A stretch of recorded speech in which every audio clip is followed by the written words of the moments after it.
Bonsoir à tous. À la une de ce journal, des robinets à sec depuis plusieurs semaines dans certains quartiers de la capitale économique du Cameroun. Des coupures prolongées d'eau qui engendrent d'importants désagréments dans des foyers où les populations sont contraintes de recourir à une eau de qualité douteuse issue des puits et des forages, s'exposant à des maladies hydriques.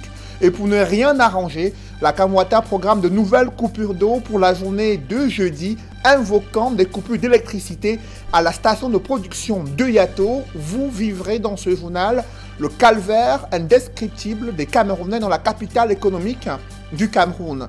Dans l'escale internationale, Alassane Dramane Ouattara réagit à l'acquittement définitif de Laurent Gbagbo et Charles Blé Goudé. Le président ivoirien affirme qu'ils peuvent rentrer dans leur pays quand ils le veulent. Il s'engage même à prendre en charge les frais de voyage de Laurent Gbagbo et estime qu'il bénéficiera des indemnités dues au rang d'ancien, à son statut d'ancien président de la République de Côte d'Ivoire. Vous l'écouterez dans la page internationale du 20h.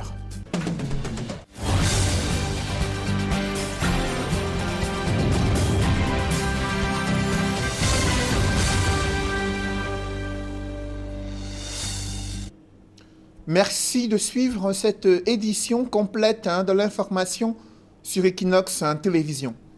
Dans la ville de Douala, il ne se passe pas un jour sans que les populations soient confrontées aux coupures d'eau.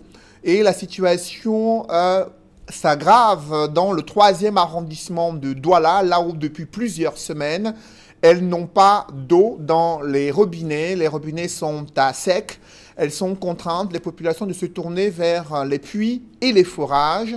Une eau de qualité douteuse qui les expose à de nombreuses maladies hydriques. C'est le constat que font nos reporters d'Alaskana et Sédek dans ce reportage. Sur la route de PK10, dans le 3e arrondissement de la ville de Douala. Voilà plusieurs semaines qu'aussi bien dans cette partie de la ville que dans les autres quartiers, les robinets sont désespérément secs. Donc votre robinet est à sec? Le robinet est à sec depuis je ne sais pas combien de mois, depuis combien de temps. Regardez. Présentement, ça ne coule pas. Non, regardez. Regardez. Monsieur Ella, comme beaucoup d'autres habitants dans la ville de Douala, sont contraints de boycotter les journées de travail pour privilégier la chasse aux précieux liquides. Ah monsieur, c'est pas facile dans ce quartier pour avoir une goutte d'eau. Hein? Je suis dehors depuis 7 heures. Je suis allé à Tradex, il y a un rang pas possible. Tous les forages de ce quartier sont inondés de gens. De ce pas, je sors puiser l'eau à 14. À PK 14 pour avoir de l'eau. Parfois, ce dernier est contraint de jouer au chat et à la souris avec les robinets de sa maison. L'eau revenant parfois à des heures incompréhensibles et surprenant la famille profondément endormie. Il n'y a pas d'eau dans ce quartier. On ne connaît même pas qui a l'eau ici. Au début, il y avait, pour avoir de l'eau, l'eau arrivait souvent à 1h du matin. À 1h, entre 1h, 3h, si vous ratez, vous attendez 1 semaine, 2 semaines. Mais présentement, pour avoir de l'eau, si vous n'avez pas un vieux véhicule, pour aller chercher l'eau, pour faire le tour de Douala et avoir de l'eau, tout ce quartier, nous sommes privés d'eau. Nous sommes privés d'eau. Que le gouvernement fasse quelque chose pour qu'on ait de l'eau. C'est pas, on est tous les jours, vous êtes obligés d'aller à près de 10-15 km pour avoir de l'eau. Hein? Si monsieur est là, a la chance, lui, d'avoir un véhicule et de pouvoir ratisser large pour trouver de l'eau 5 à 10 km plus loin parfois, ce n'est pas la même chose pour d'autres habitants du quartier qui sont contraints de s'en retourner vers des propriétaires de puits de fortune, comme Viviane, à leur risque et péril. Et quand ça descend en bas, là, tu vois le bord là. L'eau là est jaune, c'est très sale. Quand tout le monde puise et tout ça, c'est sale. Moi j'ai le puits. Nous on utilise le puits pour préparer avec, pour laver les habits et pour se laver. C'est vraiment difficile ici dans notre quartier. Donc pour le problème d'eau, presque tout le quartier puise l'eau ici. Parfois ça emballe là chez mon frère. Même si ce n'est pas de bonne qualité, on n'a pas le choix. On va faire, est-ce que tu peux rester sans boire de l'eau? On est obligé de boire ces eaux-là, franchement. Qu'on mette de l'eau de temps en temps. Parce qu'on ne peut pas passer 1 semaine sans eau et on vit comme ça. Parce que même les maladies, les typhoïdes, là, nous sommes parfois atteints de ça ici. Les enfants souffrent de ça. Nous-mêmes, nous souffrons de ça. À PK10, comme ailleurs dans la ville de Douala, la quête de l'eau s'est transformée en véritable ruée vers l'or, Tous les habitants ont donc les yeux tournés vers le ministre de l'Eau et de l'Énergie en visite de travail dans la capitale économique, espérant que leurs prières seront entendues. Une visite qui pourrait intervenir en fin de semaine en attendant un programme officiel. Néanmoins, le manque d'eau va se faire ressentir dans presque toute la ville de Douala demain, jeudi 8 avril 2021. Au moins 18 quartiers de la ville sont concernés par une coupure d'eau. La Kamwata se justifie en pointant du doigt une coupure programmée d'énergie électrique à la station de production de Yato. Selon un communiqué, la desserte en eau sera rétablie dans ces différents quartiers dès le retour normal de l'énergie électrique à la station de production de Yato. Parmi les quartiers où il y aura un manque d'eau demain, il y a Bonanjo, quartier administratif, Bonapriso, Aqua, centre des affaires, Bali, la zone industrielle de Bassa, Dakar, Cité-Sic ou encore Bonamoussadi. La Kamwata promet que des camions-citernes procéderont à la distribution de l'eau dans les quartiers les plus affectés. Elle présente ses excuses pour ces désagréments. Et en l'absence d'eau coulante, comment les populations vont-elles respecter les mesures barrières en cette période de Covid-19, période de crise sanitaire? La situation est difficile dans le 4e arrondissement de Douala, là où il y a une insouciance malgré la progression de la pandémie. Autorités administratives locales multiplient pourtant les descentes dans les marchés et autres espaces publics afin de conscientiser les populations sur la nécessité et l'enjeu du respect des mesures barrières et du respect des règles d'hygiène de base. Reportage Robert Moukoubé et Nadine Yambou. La maladie est dehors. Pour cela, nous devons porter le masque. Au milieu de cette foule de commerçants installés dans le 4e arrondissement de la ville de Douala, le sous-préfet Daouda Issa rappelle la nécessité de porter un masque pour se mettre à l'abri du coronavirus. Le corona est effectivement là dehors et il fait rage. Nous sommes venus auprès de nos populations ce matin dans les différents marchés pour réitérer une fois de plus les mesures barrières. Le port de masque, le lavage des mains. Sillonnant comptoir et étal, l'autorité administrative tente de convaincre les plus sceptiques sur l'existence du coronavirus, soulignant au passage que personne n'est à l'abri de cette maladie. La Covid là est bel et bien là dehors. La maladie là ne choisit personne. Ça frappe, vous comprenez, non? Et lorsque nous ressentons une petite douleur, nous courons à l'hôpital. Les commerçants saisissent l'occasion pour appeler les pouvoirs publics à se pencher sur leur secteur d'activité plombé par la pandémie de coronavirus. Ce que je dis au sous-préfet, comme il représente le gouvernement ici, qui transmet notre message là-bas que ça ne va pas ici chez nous.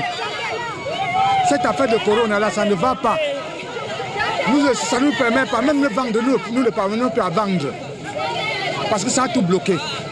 Durant sa tournée, le sous-préfet de Douala 4e s'est tour à tour rendu au marché de Bonassama, du Grand Hangar et du Rail pour faire passer son message de prévention.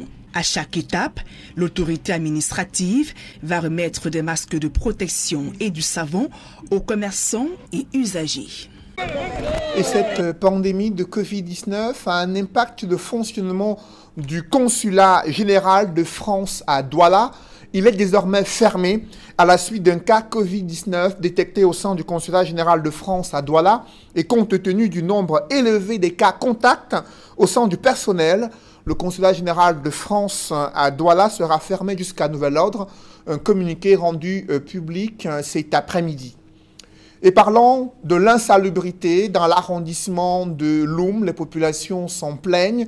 La situation prend de l'ampleur et la municipalité est accusée de manquer de moyens importants pour faire face à cette insalubrité et réduire les risques de maladies qui se dessinent dans cet arrondissement situé dans le département du Mungo. Reportage Jacquino Molan et Isabelle Carole Zoupet. À Loum, dans le département du Mungo, d'importantes quantités d'ordures et de déchets divers cohabitent avec les habitants.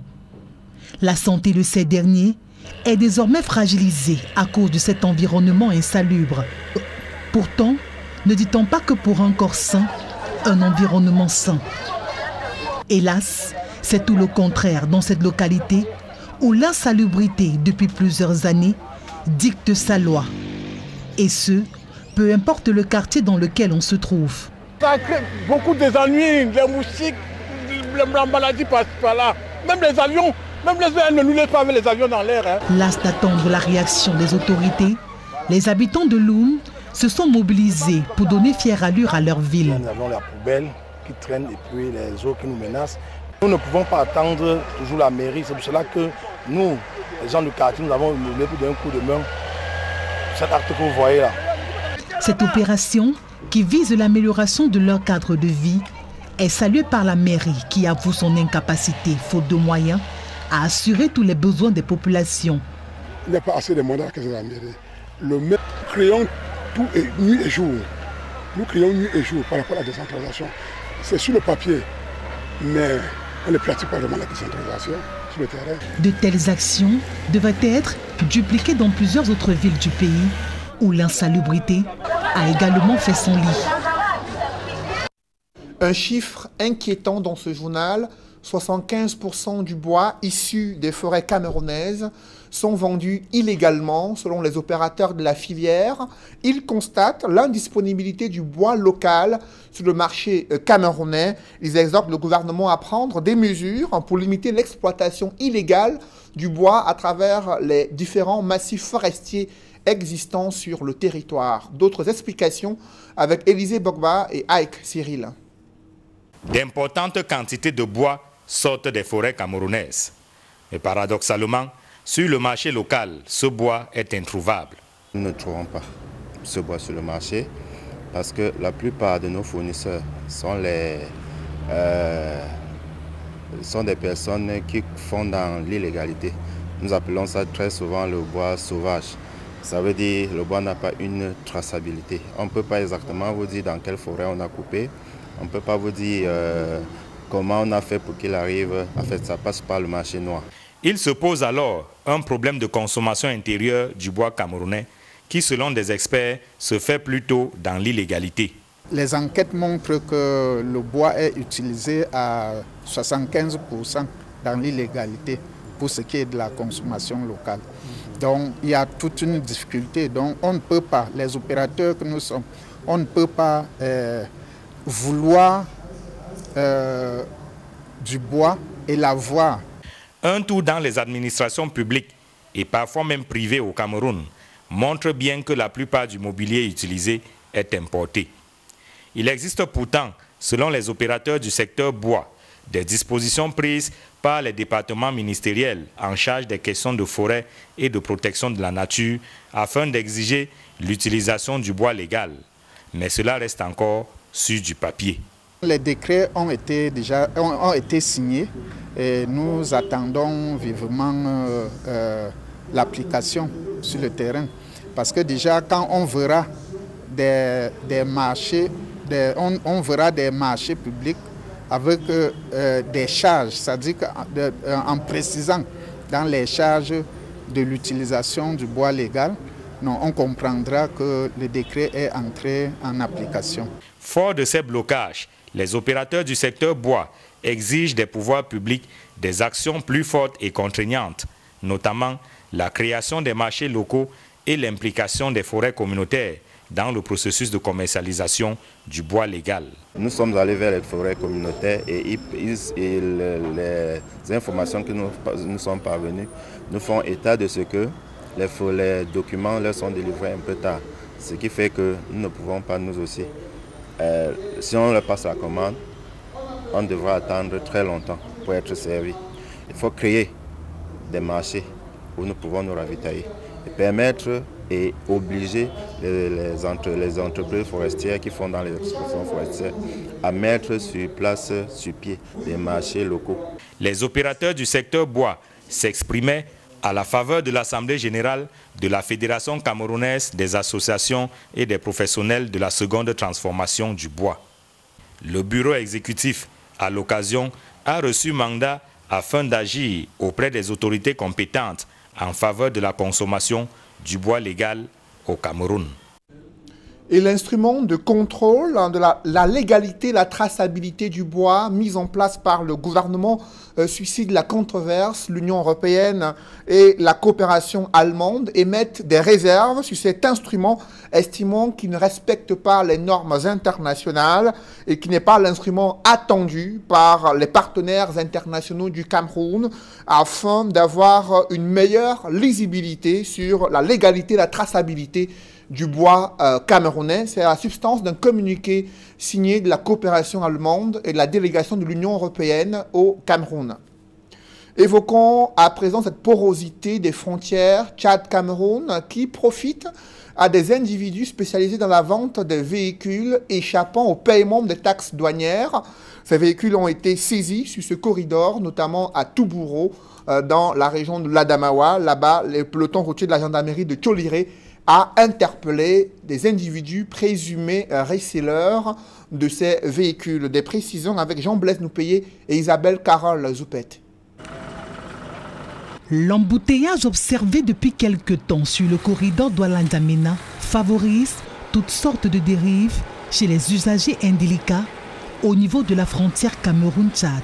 Nous, les organisations socio-professionnelles du secteur de transport, depuis octobre 2020, nous avons lancé une sonnette d'alarme auprès des autorités et des pouvoirs publics sur la problématique liée à la double immatriculation des camions des expatriés. Les camions que vous venez de voir, nous l'avons saisi au niveau de la frontière de Dogjibo. Et le dossier que le véhicule en a, c'est le dossier qui appartient à d'autres véhicules qui sont accidentés, d'aucuns se sont brûlés au niveau de Voxham. Des transporteurs interpellés et dont les véhicules sont stationnés à la gendarmerie de Tcholiré ont cultivé la facilité pour éviter de payer les taxes liées à leur activité. Donc ils ont fait arborer aux véhicules les plaques du Tchad pour entrer au Cameroun. Quand ils entrent au Tchad, ils mettent les plaques du Cameroun. Nous avons mené les fouilles dans la voiture, les investigations, tout ça. Nous avons retrouvé les plaques d'immatriculation tchadienne et celles du Cameroun. Cette nouvelle pratique implémentée par des transporteurs véreux des deux pays cause un énorme manque à gagner sur l'économie du Tchad et du Cameroun. Ils jouent au faux jeu, c'est-à-dire ni l'impôt camerounais ni l'impôt tchadien ne peut les interpeller ou bien ne peut leur mettre la main là-dessus. Par ailleurs, ceux des transporteurs qui sont à jour payent le prix de l'indélicatesse causée par leurs collègues. Tout ceci interpelle désormais une vigilance accrue des forces de maintien de l'ordre et de la douane. Certains gestionnaires des fonds Covid-19 auraient perdu le sommeil et pour cause, l'audit des 10 fonds a révélé des cas de malversation financière selon le rapport de la Chambre des comptes de la Cour suprême. À cet égard, une enquête judiciaire a été prescrite contre les auteurs, les co-auteurs et complices de ces malversations financières. C'est une instruction du chef de l'État adressée au ministre de la Justice dans une lettre signée du secrétaire général de la présidence de la République. Dans le reste de l'actualité, à Buea, des tensions vives sont déjà observées à cause des litiges fonciers des populations qui se réclament propriétaires des terres appartenant à l'État selon la CONAC. Un bras de fer qui risque d'embraser la situation, la cohésion sociale dans cette partie du Cameroun, selon des avocats qui défendent la cause des populations dans ce bras de fer. Des précisions avec Derek Diator et Gladys Sidier. La question des litiges fonciers dans la région du Sud-Ouest divise autorités et population. Au milieu de cette guerre, la CONAC entre en jeu et donne jusqu'au 9 avril 2021 à tous les occupants des terres relevant du domaine de l'État dans le département du Fako pour présenter des pièces justificatives. Titre foncier, permis de bâtir, entre autres. Selon la CONAC, il n'existe pas moins de 14 sites dans la ville de Buea, propriété de l'État, sur lesquels les populations se sont illégalement installées. Faux, retorque cet avocat qui défend depuis plusieurs mois la cause des autochtones. Maître Ikomi Kongi indique que depuis l'époque coloniale, les communautés villageoises propriétaires des terres querellées percevaient des commissions des Britanniques qui les exploitaient. I can tell you that as far as 1959, the British government was paying rents to the Joint Council, Bakri Council of Victoria and Boya Council. They're paying rents over all the lands that were occupied by government. Selon lui, la démarche du gouvernement est biaisée. Maître Ikomi croit savoir que la meilleure option serait de procéder à une expropriation légale en indemnisant les populations au lieu de tenter de les chasser de leurs terres. Il craint une escalade des tensions. Because it will get to a point where our young Fako boys and girls will not have a place to build their houses, they'll not have a place to farm, and they'll be surrounded by strangers. La CONAC, qui s'est saisie du dossier, donne rendez-vous à toutes les parties prenantes dans cette affaire le 9 avril au Palais des Congrès de Yaoundé. Le génie militaire met son savoir-faire au service des causes sociales. Il est engagé dans des chantiers dans la cité capitale, notamment ceux de l'archidiocèse de Yaoundé. Le ministre de la Défense, Joseph Betty Assoma, s'est rendu dans ces lieux afin de toucher du doigt les travaux réalisés par le génie militaire. Compte rendu, Joël Essengue et Gizogo. Porté au nu, le génie militaire vient de voir certains de ces chantiers réalisés en faveur des civils, notamment de l'archidiocèse de Yaoundé, visités par le ministre de la Défense. Première halte de Joseph Betty Assoma, qui était accompagné par l'archevêque du diocèse de Yaoundé, Monseigneur Jean Barga, la paroisse Saint-Jean-Baptiste de Lezoa, laquelle abrite également l'aumônerie diocésaine Saint-Paul des Jeunes de Yaoundé. Là, c'est un bâtiment R+2 totalement rénové qui s'offre désormais aux fidèles. Et période pascale oblige, une salle du chemin de croix est en bonne place. On peut remarquer les 14 stations. Et c'est une salle de 200 mètres carrés de superficie. Plus loin, la deuxième escale a lieu au Collège La Retraite, l'un des établissements confessionnels réputés du Cameroun, qui fait l'objet d'un agrandissement. Notre chantier est un bâtiment R+3. Il mesure 55 mètres de long. C'est un bâtiment qui sera composé de 20 salles de classe à raison de 5 par niveau. Quand il sera achevé, il pourra accueillir 1000 élèves à raison de 50 par salle de classe. Ce que le ministre de la Défense y a relevé, certes sur un ton badin, c'est le savoir-faire du génie militaire. Il y avait une entreprise civile, une structure civile avec laquelle vous êtes arrivé en militaire pour prendre le chantier. Il y avait une entreprise qui avait déjà été sollicitée et qui avait fait un projet pour un bâtiment R+4.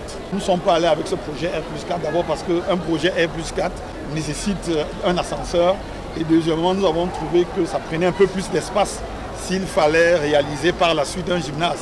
C'est la raison pour laquelle nous avons redessiné ce bâtiment. L'archidiocèse de Yaoundé n'en pense pas moins du moment qu'il se voit doté d'infrastructures modernes. Que ce soit pour l'église Saint-Jean-Baptiste de Lezoa, que ce soit le chantier en cours ici au Collège de la Retraite.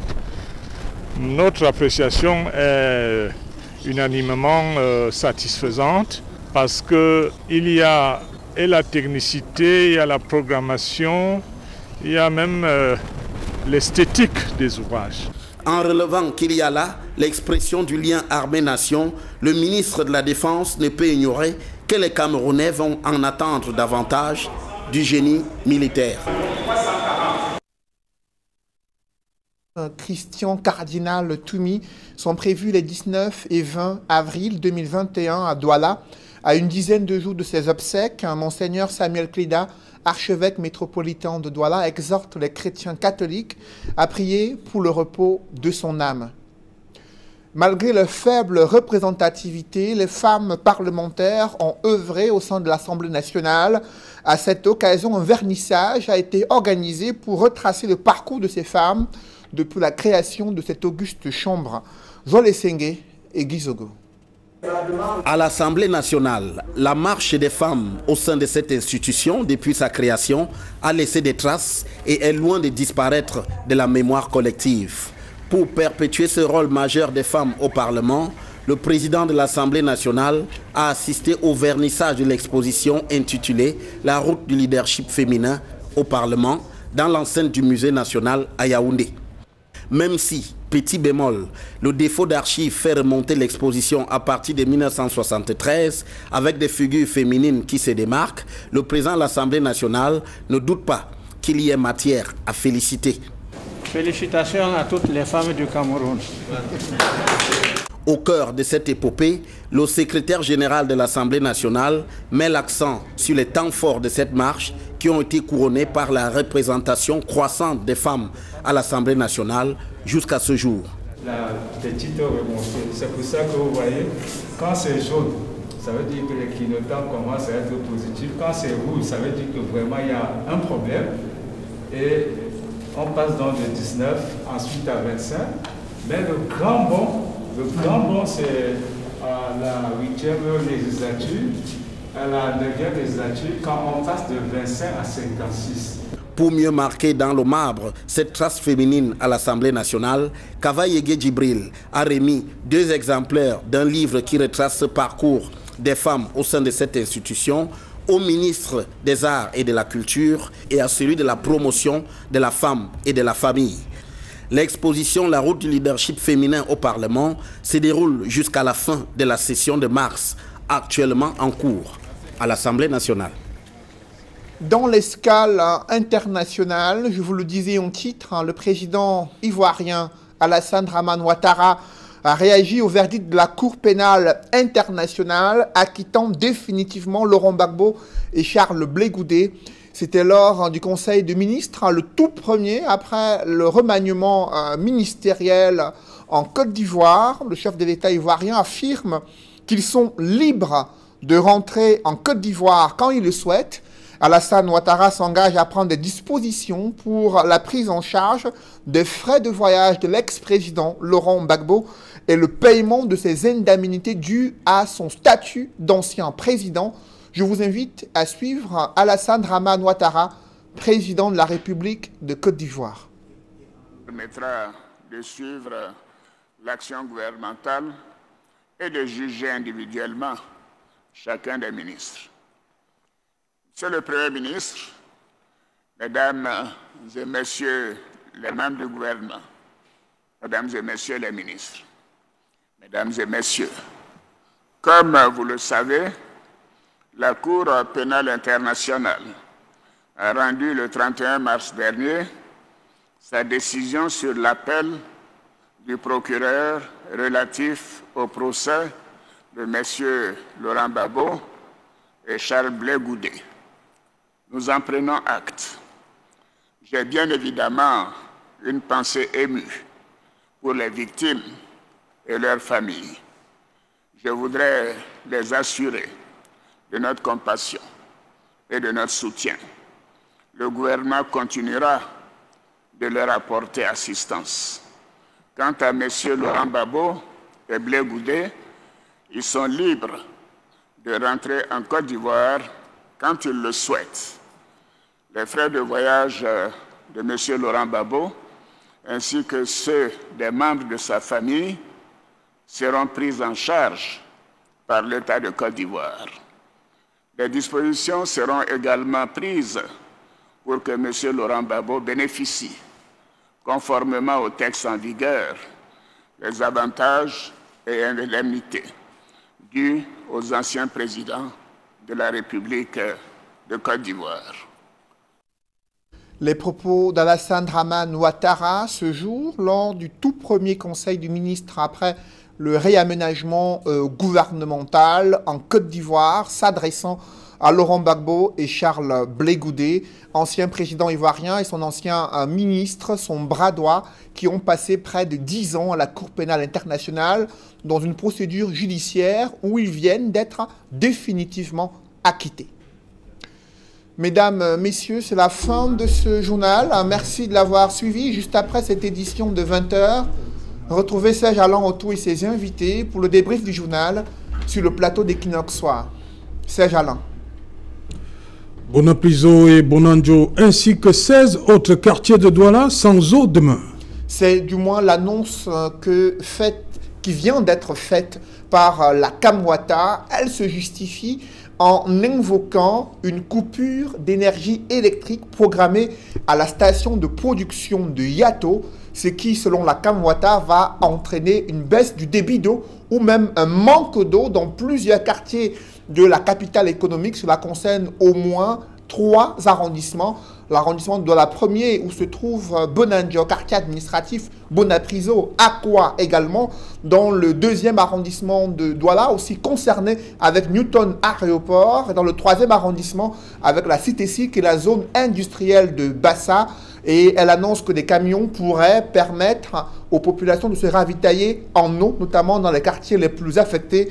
Elle sait que cela va provoquer des désagréments. Elle a présenté ses excuses, mais cela ne suffit pas au regard des plaintes des populations depuis de nombreuses années sur l'indisponibilité de l'eau dans la ville de Douala. C'est Jalin. Voilà, madame, monsieur, c'est dans l'essentiel Equinoxoir, deuxième partie. Bonne soirée à vous, Cédric. Je vous souhaite une bonne soirée, c'est Jalin. Rendez-vous demain. 20h. Dans un instant, la